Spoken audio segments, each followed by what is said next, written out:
E aí, torcedora e torcedor do Futebol Coruja, beleza? Estou aqui hoje com o Tarcísio Mota. Grande prazer em recebê-lo. Prazer é todo meu. Se apresenta para os corujas. Alô, galera do Futebol Coruja, é um prazer e uma alegria estar aqui. Eu sou Tarcísio Mota, professor de História, estou vereador na cidade do Rio de Janeiro hoje, sou vascaíno de coração desde sempre, casado com uma flamenguista, pai de 3 filhos, 2 vascaínos e uma flamenguista, e adoro História, adoro futebol, adoro a nossa vida, vivo para que a gente possa ter uma vida melhor e que a gente possa estar junto nos mais diferentes lugares. E acredito que só a luta muda a vida.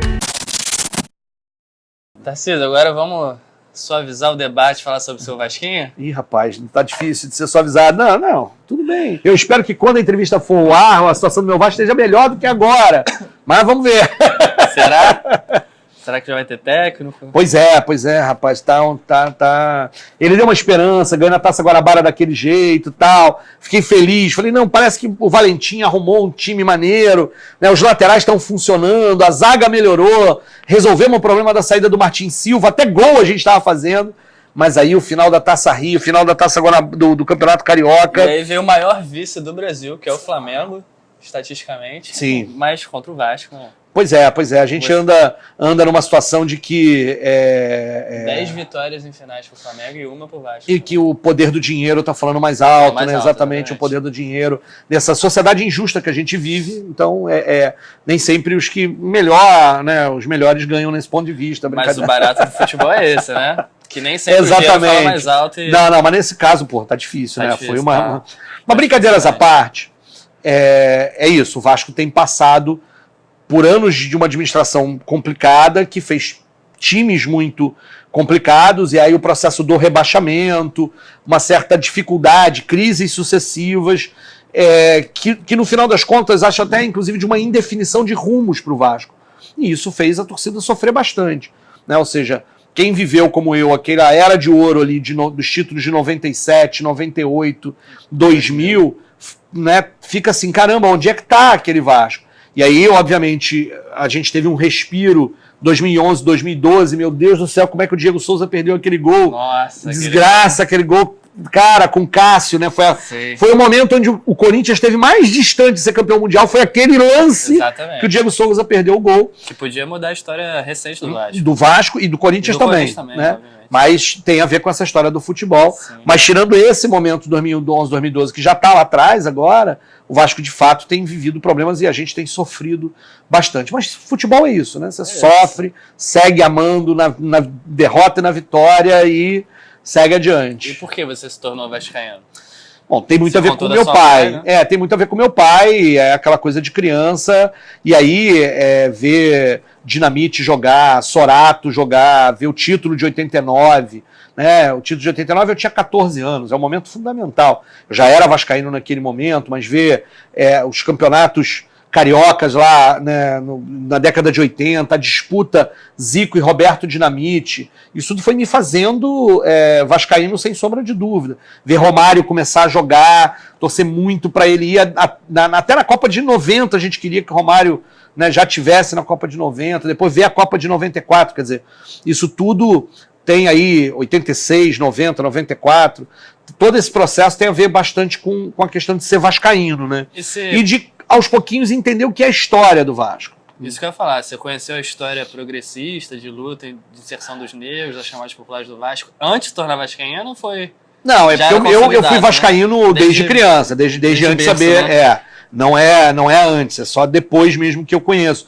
Mas quando a gente ouve, ainda em Petrópolis, eu não era professor de história, que a gente ouve, e a frase sempre que a gente ouve é o primeiro time a aceitar negros, etc. Depois a gente vai entendendo que tem um debate aí, na verdade, é o primeiro time campeão com negros, mas um dos primeiros que usou negros, que tem a Ponte Preta, tem o Bangu aqui no Rio, né? Tem o debate sobre a resposta histórica, que aí a gente vai conhecendo depois, mas quando a gente ouve pela primeira vez aquela história do primeiro time a aceitar negro, dá um orgulho danado, entendeu? Eu que apesar de, né, branco, etc e tal, sabia, tentava, achava o racismo desde criança algo muito ruim, muito errado, e depois vou aprender que tenho que ficar tentando desconstruir o racismo em mim o tempo todo, de lutar contra o racismo, mas mesmo lá, quando criança, ainda um pouco, bastante sem essa consciência, quando a gente ouvia a história, o primeiro time que aceitou negro, dava um orgulho danado, ou seja, era uma história importante, era uma história que a gente reivindicava, né?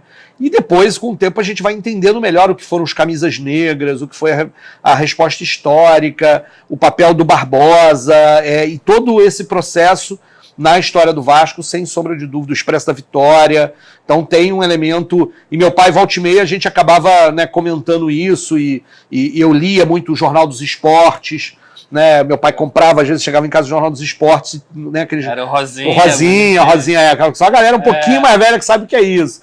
Né? Então eu lia lá, o Jornal dos Esportes às vezes trazia matérias assim, fonte de informação, e isso foi muito importante na minha formação, inclusive como vascaíno e como cidadão. Muito bom. Né? E qual é a sua pior lembrança com o Vasco?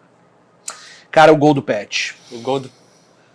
Gente, um parênteses aqui, se vocês já não viram ainda, vão assistir o primeiro vídeo que a gente fez, que eu contei que virei flamenguista por causa desse gol. Putz, cara, que desgraça, que desgraça. Porra, faz isso não.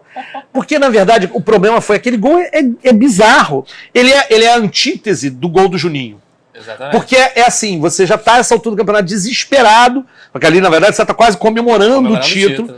Eu acho, na minha opinião, eles são gols antítese dessa história. Sim. Eu me lembro até hoje onde é que eu tava, sentado na beira da minha cama, morava em Laranjeiras, olhando pra televisão, porque o jogo foi lá, isso aí no caso do gol do Juninho, e desesperado, falando, não é possível, e sai aquele gol inacreditável, e eu gritei.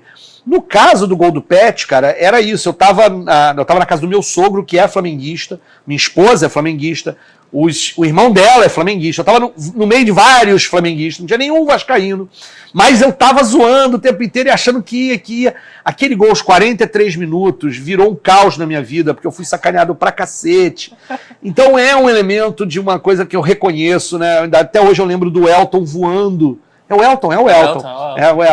O Elton voando, quase alcançando aquela bola. Que horror aquele gol do Pet. E olha, que eu gostava muito do futebol do Pet, muito. O Pet jogou no Vasco, eu gostava muito. E reconheço, inclusive, como um grande jogador de futebol. Eu não tenho problema de reconhecer o grande jogador de futebol dos outros times, não. Mas aquele gol foi um inferno. E se você escolhesse algum, Roberto Dinamite ou Romário? Rapaz, isso é uma pergunta... Já me fizeram uma pergunta uma vez que se era Roberto Dinamite ou Eurico. Aí eu acertei, eu chutei Roberto Dinamite pelo futebol, etc e tal, porque do ponto de vista dos dirigentes, disputavam pau a pau. Mas, cara, Roberto Dinamite e Romário é uma sacanagem, porque eu tenho uma relação afetiva com os dois. Aí, é porque o Roberto Dinamite me fez ser vascaíno, mas o Romário era aquela coisa do cara que é o melhor cara que eu vi jogar nos estádios. Sem sombra de dúvida, o futebol mais bonito que eu vi no Maracanã, vi em São Januário, é o Romário. Então eu vou escolher o Romário, escolher o baixinho. Você acha que o Romário Já fiz essa enquete lá no Instagram. O Romário é melhor que o Ronaldo? Acho, mas não tenho dúvida sobre isso. Mas porque aqui tem um negócio seguinte, que também tem a ver com o tipo de estilo de futebol que você gosta. Exatamente. Eu acho que, de forma muito grosseira, né, a gente podia dividir os craques futebol brasileiro entre o estilo Pelé e o estilo Garrincha. E eu gosto mais do estilo Garrincha. Sim. Então, Ronaldo é estilo Pelé, Romário é estilo Garrincha. E aí eu acabo ficando com o Romário nessa história toda. E desse ponto de vista Porque aí é isso. É óbvio que o Pelé foi fantástico. Mas o Garrincha era o Garrincha. O Garrincha era a ironia no futebol. Era a alegria. Era um negócio... A fantasia. Era fantasia. Enquanto o Pelé é o máximo que um atleta pode chegar no que se espera do futebol. Portanto, é enorme.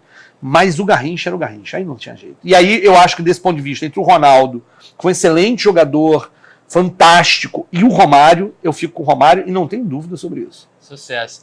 E qual é o maior clássico da cidade do Rio de Janeiro? Vasco-Flamengo. Vasco-Flamengo? Não tenho dúvida sobre isso.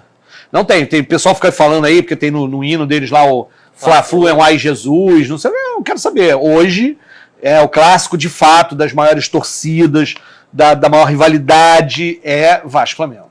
E se eu te perguntasse do Brasil? Vasco-Flamengo. Continua Vasco-Flamengo. Não, é verdade. Você tem aí, difícil de pensar, mas eu acho que que é impossível você responder isso sem ter um pouco da tua emoção nos jogos. Exatamente. Eu vou responder Corinthians e Flamengo. Para mim é um jogo para eu assistir na televisão. Né? Ou o Grêmio Inter da Catarina. O Grêmio Inter, não. Aí tem rivalidades importantes. Portanto, quando eu nacionalizo, porque essa coisa é importante, o futebol no Brasil, ele é muito regionalizado, e que bom que os campeonatos estaduais resistem. Sim. Eu sei que isso é um debate forte sobre isso, sobre calendário, etc. Mas porque preservação da cultura e memória. Você apagar a regionalização do futebol brasileiro, que o Brasil é um país continental, é muito ruim. E aí as rivalidades são regionais, não tem jeito. Para quem vive em Minas, um Atlético e Cruzeiro vai ser muito mais importante do que é um Flamengo e Corinthians. Se eu pensar hoje na rivalidade entre as maiores torcidas do Brasil, sem dúvida é Flamengo e Corinthians. Agora, rivalidade mesmo são as rivalidades regionais. Até porque eu prefiro muito mais enfrentar o Vasco na final com o Brasil do que enfrentar o Palmeiras, que está duelando com o Flamengo em riqueza atualmente. Tá engraçadinho, né? Tá engraçado. Calma, essa história. O Vasco é o time da virada. Ultimamente ele tem sido mais o time do amor do que da virada. Ama todo mundo, né? Deixa qualquer um ganhar. Tá difícil o negócio. Mas o Vasco é o time da virada. A gente vai recuperar. Vamos retornar essa história. A roda da história segue girando. O tempo tá difícil pra gente, entendeu? Então é a conjuntura, vai. Então, pra me fazer rir, te deixar sem jeito, você prefere ver o Flamengo campeão da Libertadores ou o Vasco ser rebaixado? Uma das coisas vai acontecer. Qual que você prefere? O quê? O que eu prefiro ver... Você prefere ver? Não, não vou ver nenhum dos... Quer dizer, eu não vou ver nenhum dos dois, porque eu não vou ver o Vasco ser rebaixado. O Flamengo vai ser campeão da Libertadores, eu vou ficar sabendo. Eu gostaria, pra mim, ficar sabendo que o Flamengo foi campeão da Libertadores... Bom, vai ser um título inédito pro Flamengo, é importante que isso aconteça. Vai dizer que aquela é Libertadores. Ela fala sério, mas tudo bem. Brincadeiras à parte, viu?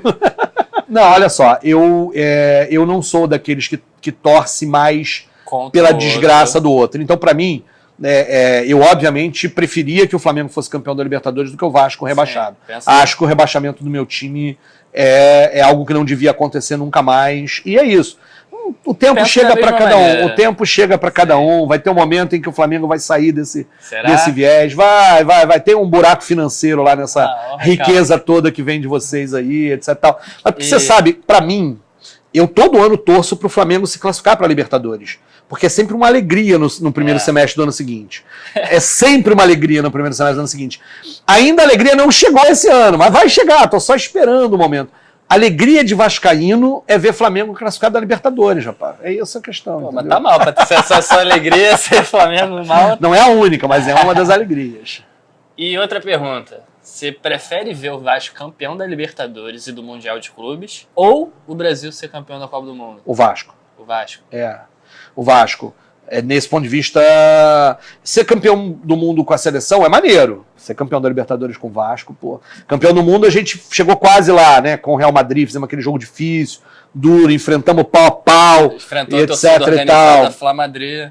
É besteira de vocês, é inveja do caramba, mas enfrentamos o time lá, pau a pau, entendeu? Até hoje eu não engulo aquelas provocações do Roberto Carlos no final do jogo, mas foi um jogo difícil. Mas, sem dúvida alguma, porque tem um pouco a ver com essa história de que a gente torce para a seleção. Eu vejo a Copa, curto os jogos da Copa, torço para a seleção brasileira, mesmo agora em 2014, em que a Copa tinha uma série de elementos políticos complicados para mim, eu torci pela seleção, torci mesmo, né? Eu fiquei triste com o 7-1, triste. Teve uma hora, obviamente, naquele jogo que você parou de ficar triste, porque, porra, virou ridículo. Mas você fica triste pela derrota da seleção. Portanto, eu fico feliz com a seleção campeã.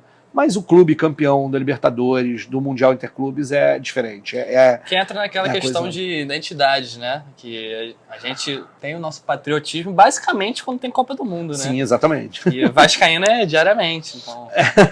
É isso. E, por exemplo, e aí, claro que o futebol tem mais do que isso, mas eu de vez em quando acompanho o Mundial de Vôlei, tal. Você vai torcer pro time, pro Brasil. É isso, faz sentido. O futebol é mais do que isso. Mas o clube que você torce dia a dia, que você vai no estádio, que você ama, que você é sócio, que você... Né? Eu não sou sócio do Brasil, eu sou brasileiro, eu sou sócio do Vasco.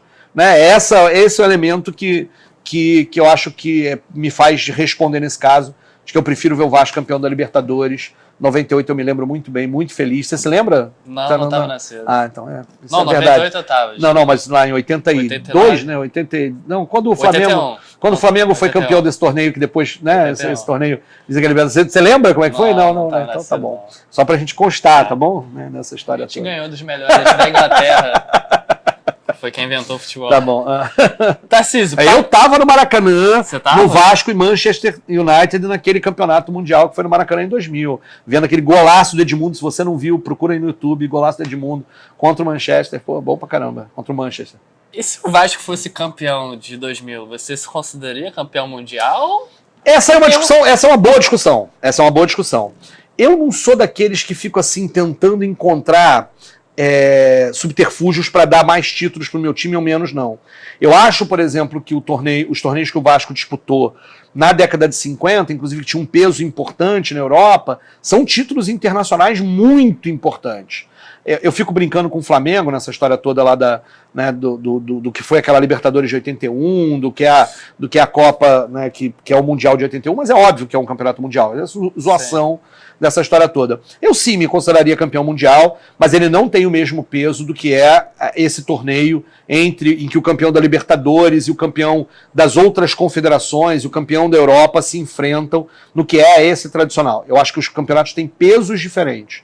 E aí eu não tenho nenhuma dúvida de que aquele campeonato disputado aqui em 2000, ele tinha elementos que era a história de como é que se escolheram os times brasileiros, como é que foi a escolha. Tinha elementos, na minha opinião, complicados, como a FIFA tem de complicações em várias situações sobre isso. E eu não escondo essa história. Perdemos aquela disputa por pênaltis, né? Ao mesmo tempo que eu gritei muito com o Edmundo fazendo gol, né? Quando ele perde o pênalti, pra mim é um absurdo, puto pra cacete, tava torcendo. Me consideraria campeão mundial, mas eu também não deixaria de ver que tem pesos diferentes dos campeonatos. Tarcísio, para finalizar, São Januário ou Maracanã? São Januário. Tem certeza? Absoluta.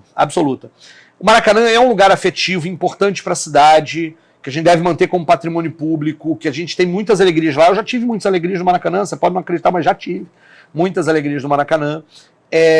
Mas eu sonho muito com um dia em que a gente consiga até modernizar alguma coisa de São Januário, mantendo o seu caráter popular e o seu caráter da história que ele tem de relação com o clube.